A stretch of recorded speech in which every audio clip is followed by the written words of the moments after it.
ಸಮುದಾಯದ ಬಂಧುಗಳಿಗೆ ನಾನು ಹೃದಯಪೂರ್ವಕವಾದಂಥ ಕೃತಜ್ಞತೆಗಳನ್ನು ಸಲ್ಲಿಸುತ್ತೇನೆ. ನನ್ನನ್ನು ಎಲ್ಲ ದಲಿತ ಬಂಧುಗಳು ಭಾರತ ರತ್ನ ಡಾಕ್ಟರ್ ಬಾಬಾ ಸಾಹೇಬ್ ಅಂಬೇಡ್ಕರ್ ಅವರ ಪುತ್ಥಳಿಗೆ ಕರ್ಕೊಂಡು ಹೋಗಿ ಮಾಲಾರ್ಪಣೆ ಮಾಡಿಸಿ ಇವತ್ತೇನು ನಿಮ್ಮ ಮೇಲೆ ನಕಲಿ ವಿಡಿಯೋ ಮಾಡಿ ಅಪಮಾನ ಮಾಡಿದ್ದೀರಿ ಅಂತ ಹೇಳಿ ಒಂದೇನು ದೊಡ್ಡ ಷಡ್ಯಂತ್ರ ಕರ್ನಾಟಕದಲ್ಲಿ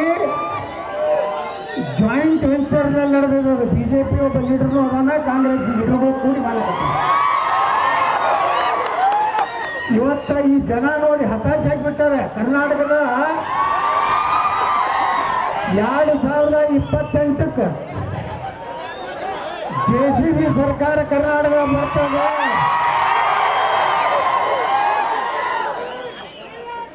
ಇವರೆಲ್ಲ ಕೆಲವೊಂದು ಮಂದಿ ಕೆಲವೊಂದು ಗೃಹ ಮಂತ್ರಿಗಳು ಇದ್ರು, ಅವ್ರು ಏನೂ ಮಾಡಲಿಲ್ಲ. ನಮ್ಮ ಪಕ್ಷ ಇತ್ತು, ಕಠಿಣ ಕ್ರಮ ಕೈಗೊಳ್ಳಲಾಗುವುದು ತೆಗೆದು ಬಿಟ್ಟರೆ ಮತ್ತೇನು ಸುಧಾರಣೆ ಮಾಡಲಿಲ್ಲ. ಅದಕ್ಕೆ ಇವತ್ತು ಬಾಬಾ ಸಾಹೇಬ್ ಅಂಬೇಡ್ಕರ್ ಅವ್ರ ಮೂರ್ತಿ ತರ ಹೋಗ್ಬೇಕಾದ್ರೂ ಒಂದು ದೊಡ್ಡ ರಿಸ್ಕ್ ಆಗಿದೆ ಈ ದೇಶನಾಗ.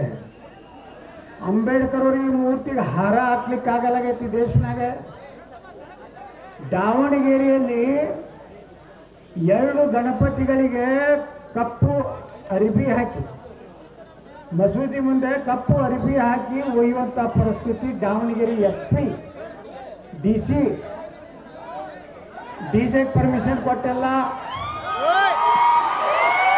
ಇಡೀ ದಾವಣಗೆರೆ ಹಿಂದೂ ಕಾರ್ಯಕರ್ತರು ಹೇಳಿದ್ದೀನಿ, ಮುಂದಿನ ಸಲ ನಿಮ್ಗೆ ಯಾವ SP ಯಾವ DC ಪರ್ಮಿಷನ್ ಕೊಡ್ಲಾರ್ದಂಗೆ ಮಾಡಲಾರ. ಆ ಮಂತ್ರಿ ಯಾರದಾರ ಅವ್ರ ಮನೆಯವರು ಎಲ್ಲರಿಗೂ ಬರೀ ಸಾಪ ಹೊಟ್ಟಬೇಕು, ಹಿಂದೂಗಳು ಒಂದು ಓಟ್ ಹಾಕ್ಬಾರ್ದು. ಎಷ್ಟು ದಿವಸ ಈ ದೇಶದಾಗ ಉಲ್ಲೇಖ ಮಾಡೋದು.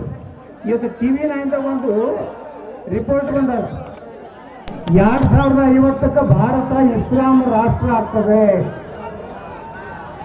ನೀವೆಲ್ಲ ವಿಚಾರ ಮಾಡಿ ಜಾಗೃತರಾಗ್ರಿ. ಹಾವೇರಿ ಜಿಲ್ಲೆಯವರು ನಮ್ಮ ಭಾರತೀಯ ಸೈನ್ಯದವನಿಗೆ ಇಲ್ಲಿ ಭಾರತೀಯ ಸೈನ್ಯದ ಒಬ್ಬ ಸೈನಿಕನಿಗೆ ಅಪಮಾನ ಮಾಡಿದ್ರು. ಆದ್ರೆ ಇವತ್ತು ನಾವು ಒಂದು ಮಾತು ಹೇಳ್ತೀನಿ, ನಮ್ಮ ದೇಶದ ಸೈನಿಕರಿಗೆ ಪೊಲೀಸರಿಗೆ ಮುಂದೆ 2028ಕ್ಕೆ ನಮ್ಮದೇ ಸರ್ಕಾರ ಬರ್ತದೆ. ಪೊಲೀಸರಿಗೆ ಕೈ ಮಾಡಿದ್ರೆ, ಸೈನಿಕರಿಗೆ ಕೈ ಮಾಡಿದ್ರೆ ಅಲ್ಲೇ ಡಮ್.